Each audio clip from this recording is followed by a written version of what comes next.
I am here for the same reason that all of you are here. Because of love. Love for who I truly am. Love for those who are just like me. Love for the people who support and understand me and the LGBT community. And love even for those who don't. May dahilan kung bakit ako nakatayo sa harap niyo. Hindi dahil sa maganda ako at matalino at magaling mag-modeling. Well, medyo.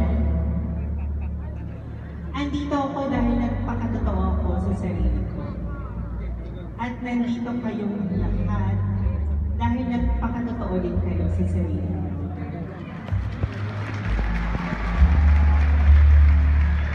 Maraming pagsubok ang ating pinagdaanan at pagdadaanan.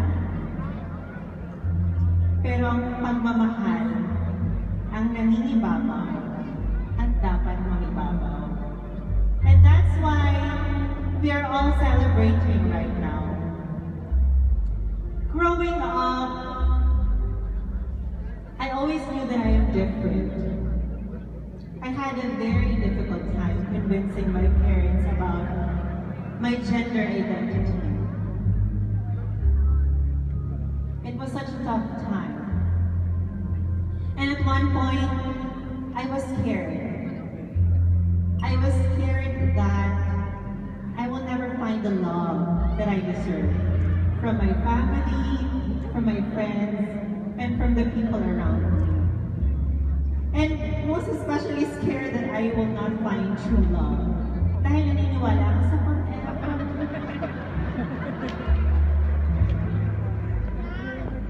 But I realized that I needed to love myself first. And be the best person that I can be. So that everyone else will have no choice but to love and respect me.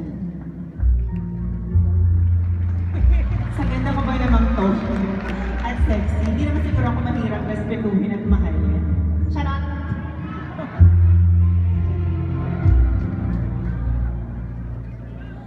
Madaming dumaan na takot. Takot na kutsahin, alipustahin, takot na hindi tanggapin. Ang sabihang hindi ka normal, or sabihan kang immoral o salo. Ang batuhin ka sa kabilang kanto o bugbugin ka sa kabilang kalsada dahil lamang iba ka. Pero huwag kang matakot. Believe in the power of change and believe in the power of love.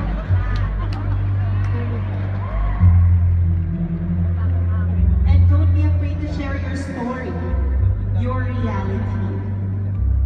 Just how my partner Art and I will share a story in a book that's going to come out this September that's entitled He's Dating the Transgender. O, di ba nag-vlog pa? So watch out for it. You will never go wrong when you speak of your truth. So don't be afraid. Speak up about your right to be yourself and your reality. And let the world know that you exist, because only then would love and respect begin.